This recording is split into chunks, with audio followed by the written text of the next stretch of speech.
시간 양쪽에 앞에 있는 분들을 함께 축복하면서 인사하겠습니다. 오늘도 하나님 은혜가 충만하시기 바랍니다. 인사를 기쁨으로 하시기를 바라고요. 자, 우리 일부 예배 우리 모두 다 이렇게 나오셨는데 제가 보니까 우리 일부 예배에 많은 분들이 오셨어요. 아마 체육대회를 참석하면서도 오신 분도 혹 계실 수 있고, 아유 목사님 체육대회 저는 안 갈랍니다. 몸이 그렇게 따라주지 않습니다. 그래서 저는 예배드리고 끝낼랍니다. 그런 분들도 이 자리에 오신 것 같아요. 근데 사실 교회 일을 제가 지금까지 하나님 은혜로 감당해 오면서 느끼지만 저는 굉장히 보수적인 신앙이에요. 보수적인 신앙이라는 말씀은 무슨 뜻이냐면, 우리 어릴 때 교회는 오직 예배하는 곳으로만 배워서 교회에서는 일반적인 행사들을 크게 하지 않습니다. 지금도 우리 체육대회 이런 정도는 큰 어떤 세상적인 행사는 아니에요. 근데 요즘 교회 보면 세상의 행사들이 참 많이 들어와 있습니다. 이게 교회에서 하는 건가 세상에서 하는 건가 어떤 때는 착각이 날 정도로 그런 행사들을 많이 해요. 그런데 보수적인 신앙을 전제하는 입장에서는 오직 교회는 예배하는 곳으로, 그리고 모두 하나님 앞에 예배드림이 가장 중요하고, 그 예배를 통해서만 하나님 앞에 나아가고 구원받는 그런 일로 배워왔고 또 지켜가고 있는 것이죠. 오늘 특별히 교우들 가운데는 슬픔을 당한 가정도 있습니다.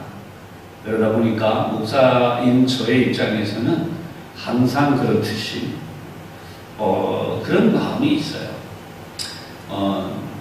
교회는 뭐 하는 곳이냐 라고 하면, 성경의 신앙적 원론으로 하나님이 우리를 세상으로부터 부르신 것이다.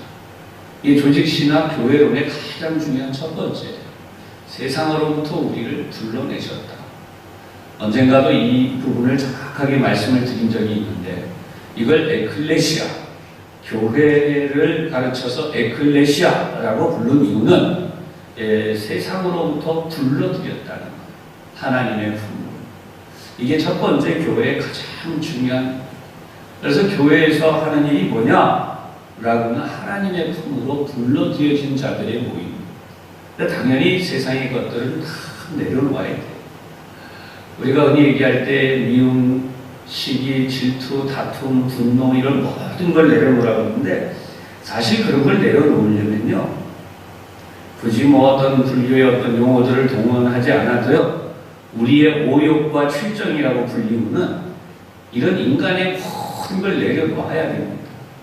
그러지 않고는 여러분, 우리가 교회 안에서 미움, 다툼, 시기, 질투, 분노, 억울함 이런 모든 것을 해결할 길이 없어요. 오직 하나님께 예배하는 자가 될 때에만, 세상의 것들을 다 버리고 하나님을 예배하는 자가 될 때에만 사실은 우리가 그런 것으로부터 벗어날 수 있다. 불교에서는 그걸 해탈이라고 그러지만 기독교에서는 그걸 뭐라고 하느냐? 거듭난 자의 삶을 산다. 한 가지 더 그 중에 중요한 것이 뭐냐 하면, 불교는 인간의 노력으로 그렇게 된다고 해요. 그러나 기독교는 절대로 인간의 노력으로 되지 않습니다. 인간은 십자가 앞에서 죽어야 가능한 거예요. 할렐루야.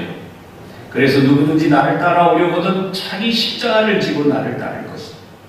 우리 주님이 지신 십자가를 지고 따를 때에만 그런 모든 걸 내려놓을 수가 있는 것이에요. 사랑하는 여러분, 오늘 이 시간 여러분들이 그런 모든 것들을 내려놓는 하나님 앞에서 믿음의 결단이 이루어지기를 주님의 이름으로 부탁하고 축복합니다.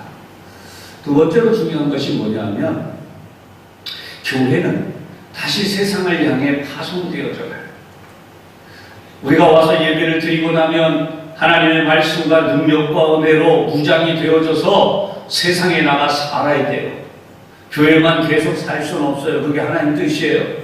세상을 향해 나가 살려면 어떻게 해야 되느냐? 우리가 그만한 강하고 담대한 믿음이 돼야 돼요. 할렐루야. 하나님의 주시는 강하고 담대한 믿음을 가져야 돼요. 이 강하고 담대한 믿음을 가진다고 하는 것은 하나님이 우리들에게 어떤 역사를 나타내 주시는 거냐 하면 오직 거룩한 그리스도의 능력과 은혜로 무장되어져서 세상에 나가 십자가 군경으로 살아가는 것입니다.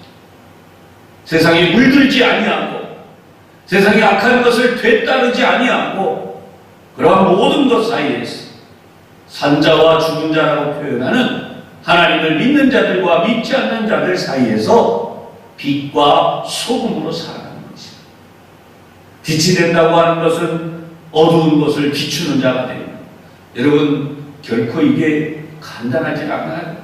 다 예수 안 믿는 사람들, 무시하는 사람들, 언제든지 잡아 죽일 기세로 기다리는 사람들 앞에서 나는 예수 믿는 사람이다라고 담대하게 증거하고 하나님의 거룩한 빛을 증거한다는 것이 목숨을 걸어야 되는데, 한순간에 목숨 걸면 끝나는 게 아니라 내 자녀와 내 가족과 내 아내와 부모님과 온 가족이 때때로 핍박을 받고 박해를 당하고 도망을 다녀야 했던, 그리고 마침내 어떤 때에는 잡혀서 처참하게 고문을 당하다가 죽임을 당하던 그런 시대에 오늘날은 거기까지는 아니어도 그에 준하는 예수 믿는다는 것으로 인해서 오늘 우리들이 당하고 있는 문제들을 알고 있잖아요. 그 옛날 예수 믿는 사람들을 죽일 때에 양이나 짐승이나 가죽을 씌워놓고 그 짐승을 잡듯이 사람을 때려서 죽였다고 해요. 오늘날 예수 믿는 사람들이라면 오명과 불명예를 뒤집었어. 예수 믿는 자는 사람들이 뭐 정직하냐, 불법을 행하는 자들이다, 심지어 추하고 더러운 자들이다 라고까지 유명하시죠. 마치 짐승 가죽을 씌운 듯이 말이에요. 그러나 여러분, 그 속을 뚫고 우리의 믿음을 지키는 것이 바로 빛이 되는, 할렐루야, 소금이 된다고 하는 것은 무엇입니까? 아무리 수고하고 해서도 알아주지 않아요. 여러분, 한국 교회 비난 많이 받아도 좋은 일을 얘기하면 100가지 좋은 일이 있어요. 문제되는 일 얘기하면 한 가지 문제되는 일이 있습니다. 그런데 알아주지 않고 오히려 더 많이 박해와 어려움을 당하는 것이죠. 한국 사회 속에 가장 많은 구제기관, 한국 사회 속에 많은 헌신과 희생은 교회들이었어요. 최초의 교회사를 뒤져서 여러분들에게 설명드린 적이 있습니다. 여성을 여성으로 보지 않았어요. 이름도 없었어요. 그때 여성들에게 이름을 지어주고 교육을 시켰던 기독교 교육기관의 시작이고, 그것이 오늘날 수많은 대학의 전신들이, 초, 중, 고, 등학교들이 다 거기서 생겼어요. 의료기관들이 다 거기서 생겼어요. 그 유명한 광해원에서부터 시작해서 국립의료원으로, 그리고 세브란스라, 여러분, 이런 모든 의료기관들이 거기서 생겼어요. 그런데 그 공로를 지금 누가 알아줘요?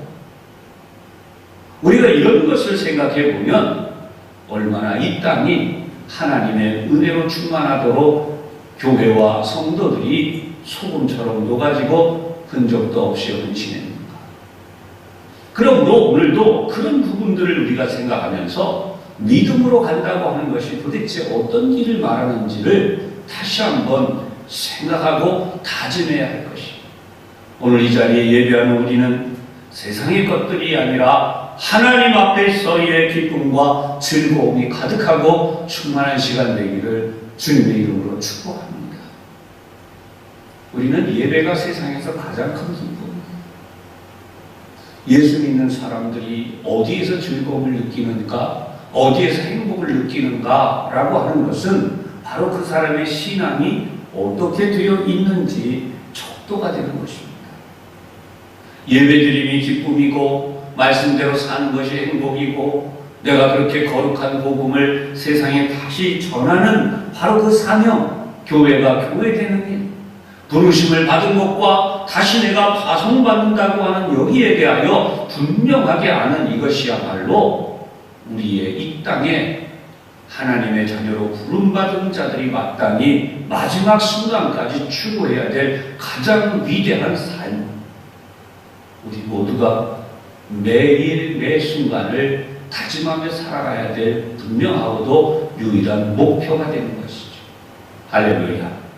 여러분의 인생에 이 분명한 목표와 기쁨이 우리 주님 앞에 드려지는, 여러분의 삶을 통해 드려지는 산 제사가 되기를 주님의 이름으로 축복합니다. 이렇게 살았던 인물이 누구냐면 바로 사도 바울. 사도 바울은 결혼 생활의 즐거움도 버렸어요. 여러분, 그렇다고 결혼하지 말라는 뜻 아닙니다. 결혼하셔야 돼요. 거룩한 후사들을 두는 게 하나님의 뜻입니다. 그러니까 하나님이 짝지으시면 언제든지 믿음으로 아름다운 가정을 이루고 하나님의 주신 후사들을 두기를 주님의 이름으로 축복합니다.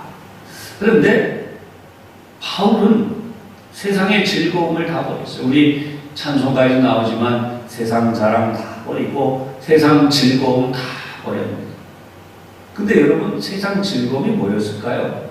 그때 당시에는 올림픽 경기예요. 이 성경에도 이제 특별한 장소가 하나 나오는데 아레오파코스라는 신들의 재판장이라는 뜻이죠. 거기에서 바로 이 성경 본문, 우리가 보았던 이 성경 본문을 사도 바울이 큰 소리로 외쳤습니다. 거기는 가까이는 연극장이 있고 가까이는 수많은 사람들이 신들의 흉내를 내면서 노예와 노비를 통해서 얻은 부를 자랑하는 장소였어요. 오늘날도 하나님께서 우리에게 많은 복을 주시지만 예수 믿는 사람들이 그런 명예와 부를 자랑하는 것으로 마음이 다 가 있다면 하나님은 그 사람을 기뻐하시지 않아요. 정말 중요한 것은 예수님의 이름을 자랑해야 합니다. 사도 바울은 최고의 학부를 가졌고 최고의 가문 출신이고 그는 로마 시민고 그 당시에 가장 뛰어난 모든 것을 다 가지고 있었지만 그는 그런 모든 것들을 배설물로 여겼답니다. 단 한 가지 오직 예수님의 복음을 전파하기 위하여 그는 자신의 전 삶을 걸었어요. 오늘 좀 잘못하면 체육대회를 하는 분들에게 이게 좀 기운이 다운되는 이야기가 될 수 있는데, 여러분, 엄밀히 말하면 제가 체육대회를 준비하는 분들을 지켜보면서 예배를 이렇게 준비해. 할렐루야. 예배를 그렇게 준비해야 돼. 정말 정성을 다해서 몇 번이라도 찬양 콘치를 점검하고 예배 순서를 점검하고 기도하기 위해서 수없이 점검하고 상품을 점검하듯이 내가 하나님 앞에 나와서 예배하는 나의 마음 자세를 점검하고 의복과 모든 걸 정비하고 생각이 전부 다 어디가 있어야 되느냐? 예배 순서. 예배 드리는 곳에 내 마음, 하나님의 말씀을 듣는데 내 마음이 집중되어 있어요. 마치 경기를 할 때 어떻게 하면 공을 집어넣을까? 어떻게 하면 상대를 어떻게 그렇게 해서 내가 이길까? 여기에 전력을 다하듯이 여러분, 예배 말씀을 듣는데 집중. 말씀을 들으면서 경기에서 한 골 집어넣었어요. 나 하듯이 말씀을 들으면서 마음속에서 다 하는 기쁨이 올라와야 돼. 할렐루야. 그것이 우리 속에서 거꾸로 돼. 자꾸 거꾸로 돼가는 거예요. 여러분, 그걸 세속화라는 거예요. 하나님의 부름을 받은 자들이 하나님의 나라에 대한 집중력이 떨어지고 자꾸 세상 권력으로 가는 거예요. 거기에 아까 말씀드린 뭐가 일어난다? 미움, 다툼, 시기, 질투, 분노, 억울함이 계속 일어납니다. 모든 영광은 하나님이 받으셔야 됩니다. 내가 이 수고를 했는데, 내가 이 노력을 했는데 왜 나를 안 알아주는 거야? 왜 내가 이 수고하고 노력했는데 왜 교회가 나를 몰라줘? 사랑하는 여러분, 모든 상급은 우리 하나님이 판별하시고 천국에서 우리에게 최종적으로 주시는 줄로 확고하게 믿으시기를 바랍니다. 만약 그런 것을 생각지 아니하고 오늘 지금 누군가 나를 인정해주고 대접해주고 대단히 죄송하지만 아주 세상적이고 세속적인 삶을 사는 거예요. 진짜는 오늘 이 성경에 하고 계신 바로 이 말씀이라는 것이에요. 오늘 말씀의 제목이 하나님이 정하신 날이에요. 정확하게 말하면 신의 날이라는, 하나님이 심판하신 날이라는 뜻입니다. 그래서 오늘 본문의 내용이 분명하게 하나님이 회개하라. 30절에 나오는 가장 중요한 명령이고요. 31절에는 천하를 공의로 무슨 날을 작정하셨냐면 심판한 날을 작정하셨다 라고 하는 것입니다. 잠시 머리를 환기시키기 위해서 여러분들이 이 말씀을 한번 드려볼게요. 여러분, 사람과 짐승의 차이는 수많은 학자들이 눈에 났기 때문에 일일이 다 이야기할 필요는 없어요.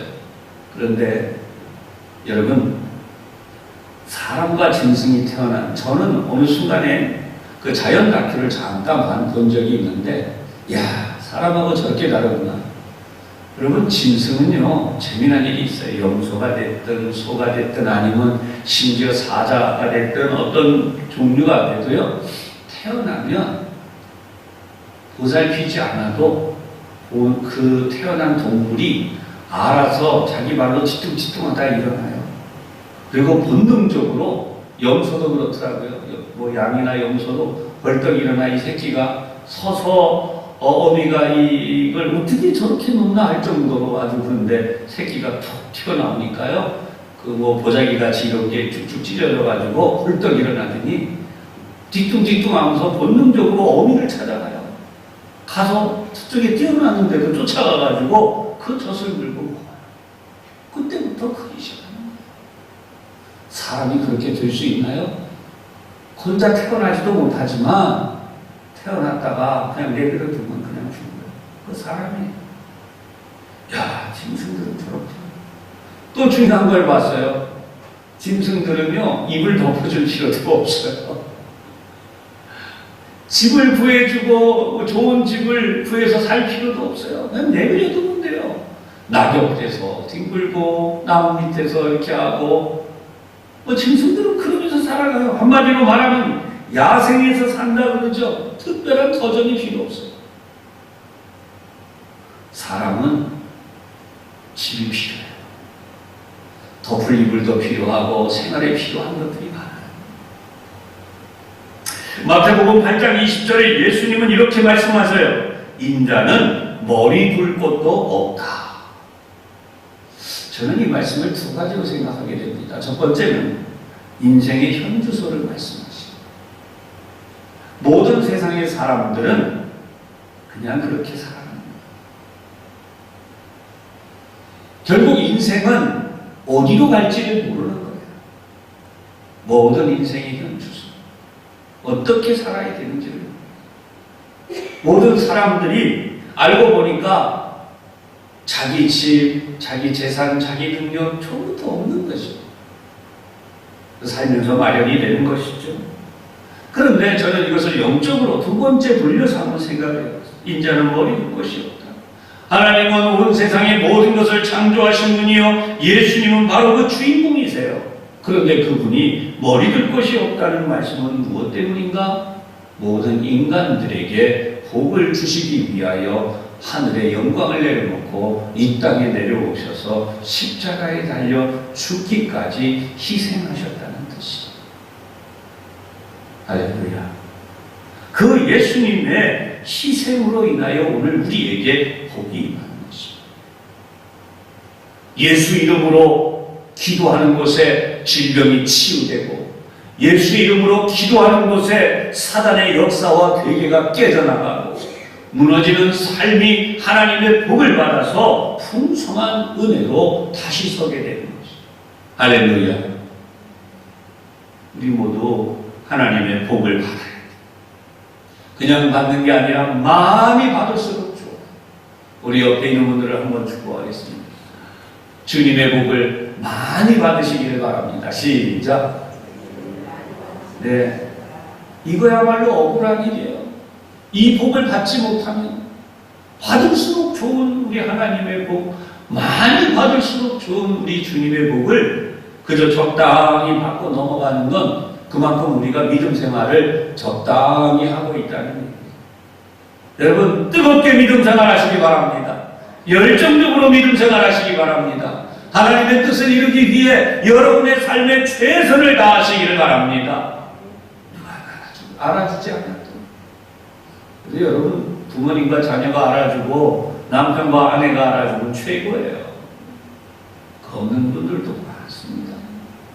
그래서 세상 사람들이 무너지는 삶을 사는 거예요. 그런데 주님 앞에만 나오면 그 무너진 가정도 회복이 되어지고 무너진 일의 삶이 일어나게 되는 것이에요. 그것이 주님의 뜻이에요.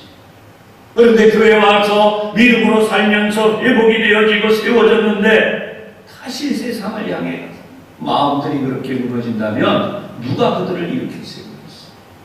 그러므로 주님은 이 세상의 모든 사람들에게 하나님의 복이 무엇인지를 선언해 오셨는데 그게 뭐냐? 세상 것에 마음 두지 마라. 따라 하십시다. 세상 것에 마음 두지 맙시다. 아멘. 살다 보면 나도 자꾸 세상 것에 마음을 둬요. 그래서 그 삶에 하나님이 기준을 하나 정해 놓으셨는데 심판이라고 하는 것이. 예수를 잘 믿는 사람들이든 예수를 안 믿는 사람들이든 똑같이 심판을 받게 되어 있는데 차이가 하나 있어요. 예수를 안 믿으면 영원한 멸망으로 떨어져요. 그러나 예수를 잘 믿으면 영원한 천국을 상급으로 받아요. 하나님이 주시는 복이죠. 무너져버린 인생들, 하나님을 알지 못하는 이들이 영원토록 살 수는 없습니다. 만약 그렇게 되면 그거야말로 비극 중에 비극이죠. 언젠가 한번 우연찮게 미국의 영화 중에 그 소위 좀비라고 하는 걸로 만들어진 아니 왜 이런 장면이 나와? 그래가지고 한번 잠깐 보다가 그냥 덮어버렸어요. 야 이건 마귀 역사다. 뭐 몸이 썩어 들어가고 얼굴이 어떻게 되고 막 그런데 죽지를 않아요. 야 이거는 사람들이 성경을 보고 쓴 것 같지 않은데 어쩌면 멸망하는 세상을 그리고 있구나. 여러분 영적으로 보면 사람들이 지금 사람의 모습이 아니에요. 짐승의 모습보다 더 추한 여기저기 썩어나가고 문드러지고 냄새나고 비극이고 그런데 그들이 끊임없이 먹어대요. 사람도 잡아먹고 짐승도 잡아먹고 그런데도 그 삶이 달라지는 게 없어요. 야, 이런 모습을 보면서 여러분 죄악을 탐하는 자들의 무너지는 모습을 사랑하는 여러분 우리가 하나님을 향해 나아갈 때에 이러한 비극이 끝나는 줄로 믿으시기를 바랍니다. 사단이 우리에게 던지는 죄악, 영원한 멸망, 그 인간의 정욕과 탐욕이 만들어 놓는 모든 무너짐은 세상을 그렇게 황폐하게 합니다. 그런데 하나님이 그것을 끊으십니다. 하나님의 위대한 심판. 바울은 바로 이 부분을 오늘 성경 본문인 아레오파고스에서 바로 이 말씀을 전합니다. 고대 아테네라고 불리우는 그리스의 정치 중심이 바로 여기에 있었어요. 신의 바위 아레오파고스 여기서 하나님의 거룩한 판결을 인간들이 생각하는 최고의 법정에서 선포한 것입니다. 어떤 내용일까요? 첫 번째 가장 중요한 것은 모든 인간의 아버지는 하나님이시다. 할렐루야. 여러분 이게 중요한 말이에요. 우리가 오늘 보았던 본문에서 조금 앞쪽으로 올라가면 28절 하반절에 보면요. 하나님의 소생이 되었다라고 해서 28절 하반절부터 29절에 보면 하나님의 소생이 되었음처럼 하나님을 금이나 은이나 돌에다 사람의 기술과 고안으로 새긴 것들과 같이 여길 것이 아니다. 너무나 멋진 선언이에요. 하나님은 그렇게 만들어진 분이에요. 두 번째 중요한 사실을 뭐라고 이야기하느냐? 세상의 심판자시다. 오늘 우리가 본 본문. 알지 못했던 시절에는 그냥 하나님이 그대로 두셨다는 거예요. 왜냐하면 좀 깨닫기를 바라고 기다리셨다는 것이죠. 그러나 이제는 분명하게 하나님이 그 심판에 대하여 말씀하셨는데 그것이 무엇이냐? 바로 예수 그리스도를 세상에 보내시고 세상이 예수를 믿음으로 구원받게 하셨다는 것입니다. 할렐루야. 이것이 오늘 우리가 알아야 돼요. 이 심판은 세 가지로 이야기를 해요. 첫 번째는 전 세계를 심판하시는데, 이 전 세계적인 것이 단순히 전 세계적인 것이 아니라 인류가 태어나서부터 멸망하는 이 세대의, 이 세상의 시초부터 새말까지 이 땅에 태어났던 모든 이들이 심판을 받을 것이야. 두 번째는 이것은 하나님이 세우신 기준, 하나님의 공의의 방법으로 이루어질 것이라는 겁니다. 이것은 어떠한 경우도 예외가 없다는 것이요. 하나님이 정하신 바로 그 방법. 세 번째는 누구에게 이것을 맡기셨는가? 그것은 바로 하나님의 아들 예수 그리스도에게 맡겨오셨다는 겁니다. 심판하실 분이 누구신가? 예수 그리스도이시다. 할렐루야. 여러분, 오늘 우리는 예수님 앞에 나아가는 이유가 여기 있어요. 예수님은 나의 마음을 아세요. 예수님은 나의 삶을 아세요. 내가 얼마나 하나님 앞에 충성된지, 내가 얼마나 하나님 앞에 믿음으로 살려고 노력하는지, 내가 얼마나 억울하고 속상한 일을 당하고 무시받고 짓밟히고 있는지 하나님은 다 아신다. 할렐루야. 여러분이는 사실에서 하나님이 우리 모두를 신원해 주십니다. 언제요? 지금도 하시지만 바로 이 마지막 날, 최고의 날이 언제냐? 바로 이 심판의 날. 하나님을 안 믿는 자들에게는 이게 두려움의 날이에요. 그러나 하나님을 믿는 자들에게는 영광의 날이요, 기쁨의 날이요, 감격의 날이에요. 할렐루야. 그동안에 내가 있었던, 당했던, 참고 기다렸던 모든 것들이 이루어지는 날이에요. 오늘 우리 그리스도인들은 바로 이 기쁨을 알아야 되겠습니다. 오늘 말씀의 제목이 하나님이 정하신 날이라고 했어요.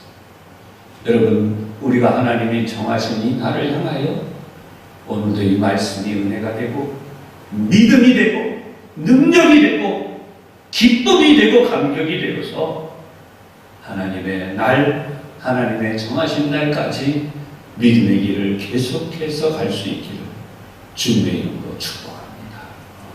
기도하겠습니다.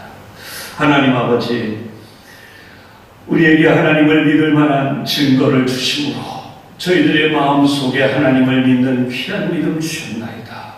이제 이 믿음 가지고 어두운 세상에 다시 한번 뜨겁게 주님을 향해 나아갑니다. 성령님이시여, 저희들 가운데 그 크신 사랑과 은혜를 베풀어 주시옵소서. 예배하는 저희들에게 그 풍성한 사랑과 복을 내려주시기를 예수님 이름으로 기도하옵나이다.